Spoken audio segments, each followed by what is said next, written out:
hairstylist and salon owner, if you're working really hard but you still could not get the income or the profits that you want, here's what I share with you. Two options. Option one, you can do free learning, which means you go on social media, YouTube, and search and learn something that for yourself and free.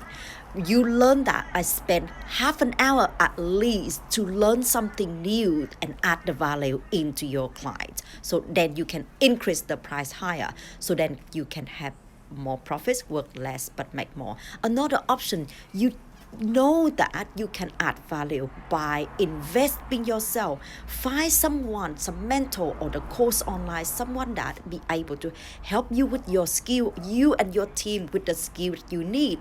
The skill like balayage, color correction or keratin, and the conversation skill. Then you got that confident increased price, you can have high